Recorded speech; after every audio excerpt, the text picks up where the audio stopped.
the importance of this season that we're living in. It is probably one of the most intense times that we have known, but with that, I believe it is a time that God has raised us up for such a time as this. And your gift is going to be called and used for in a new way. Now, as I said earlier today, let me review what the Lord is saying. This is a first fruits year. Now, that's very, very important for us to understand that as we advance. What happened in my life, I came from a family that had great potential, great supply, my dad had acquired all the land of his 12 brothers, of the 12 sections that were linked with his family bloodline. And then through a series of events, that all went south. How many of you have ever had an inheritance? The word inheritance means portion.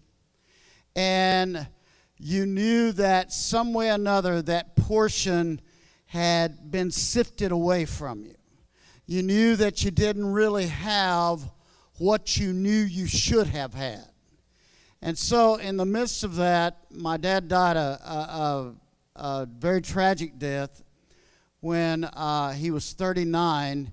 I was 16, and I ended up being the firstborn son responsible for all of this.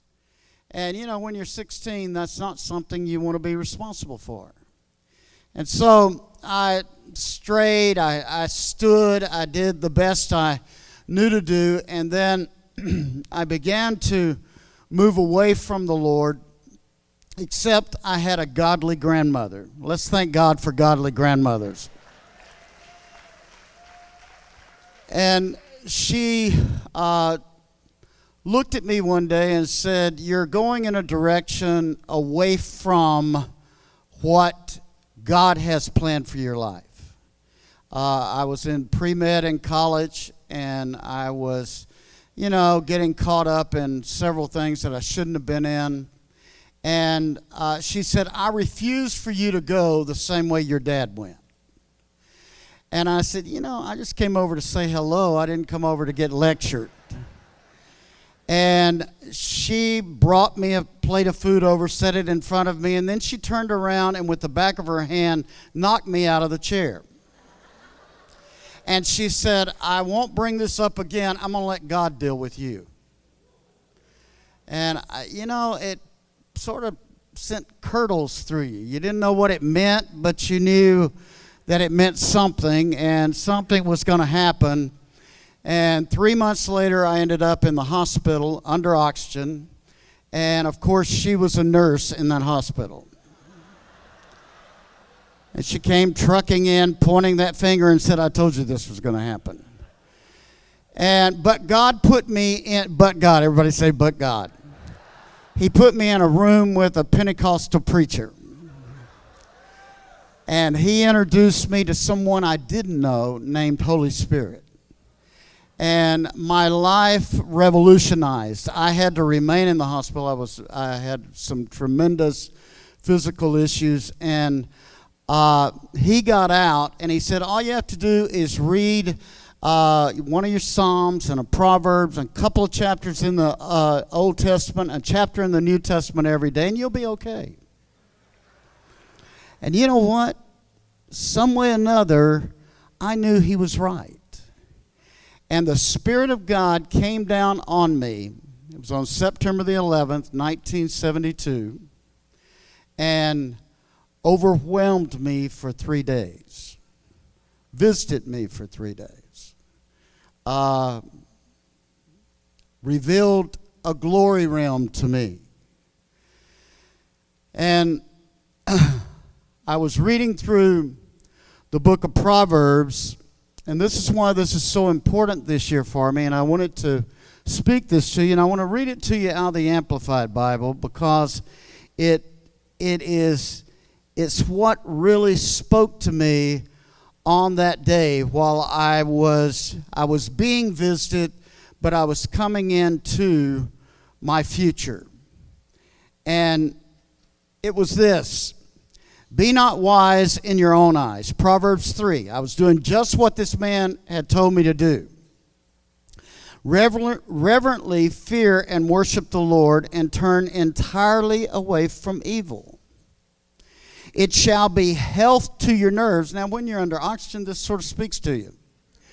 It shall be health to your nerves, and sinews, and marrow, and moistening to your bones. Honor the Lord with your capital and sufficiency from righteous labors, and with the first fruits of all of your income. So your storage places, your storehouses, shall be filled with plenty, and your vats shall be overflowing with new wine. Well, I was responsible for 400 plus acres with empty barns, and financially we were a mess, and the Lord spoke to me and said, I can restore all you've lost. And when he spoke that to me, and when I read this verse, and it said, if you'll honor me with your first fruits, I'll refill your barns.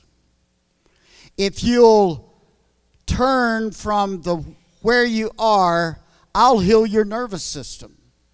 I'll heal all your bone marrow. And all of a sudden, the Spirit of God was so strong to set my future in order. So I asked the Lord one question. I said, what is first fruits?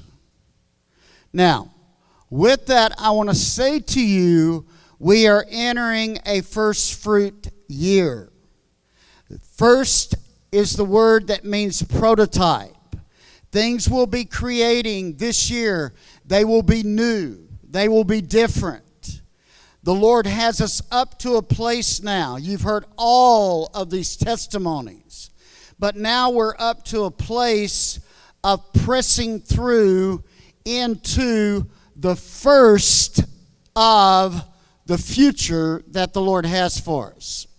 And so as I began to ask the Lord that, He began to take me through and do a whole new work of revelation to reveal first fruits to me. Giving my best to Him, and if I would give my best to Him every month, He began to show me the connection that He had with a word called Rosh Kadesh.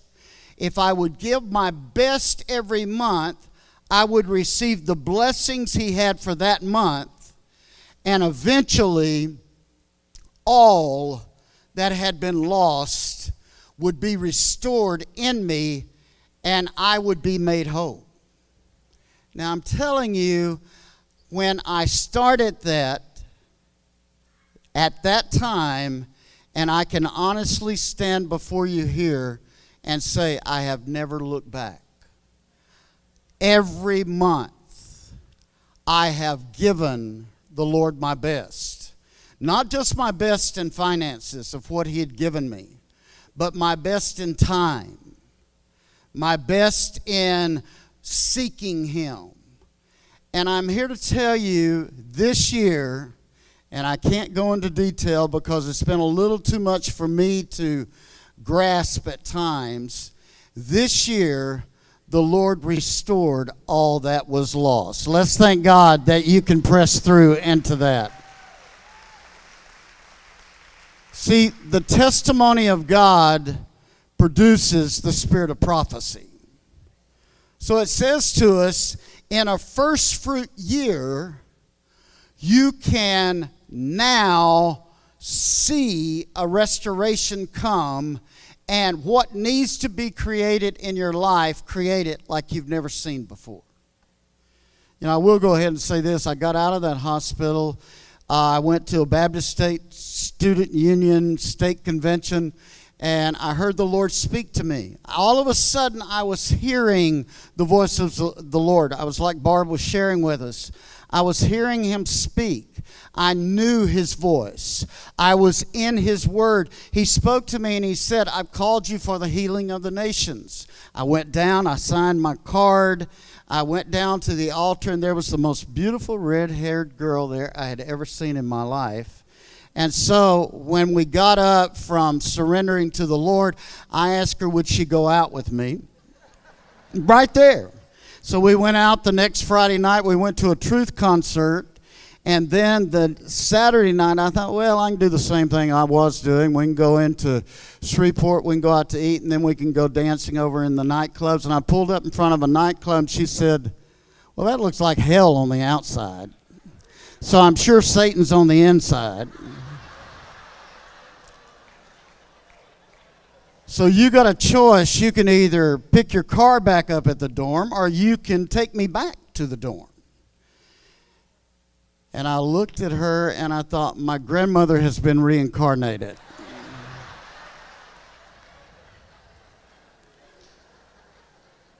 But I took her back to the dorm. On the way home, the Lord spoke to me for the third time, just in sequence. And he said, marry her. That was almost 45 years later. We are still married. She has not changed one bit. We did a book, Kim is here, we did a book for Chosen called The Reward of Simplicity. And usually I've written books with other people. We blend our writings together. And Pam and I are so different. She wrote the first half of the book. I wrote the second half of the book. And they said, how in the world have you two lived together this long? She said, it's real simple. He travels all the time. So I am here as a product of the Lord giving me a revelation of first fruit, and then finally finding a tribe who could hear the Lord. And you were right in the midst of all these people hearing God and moving forward.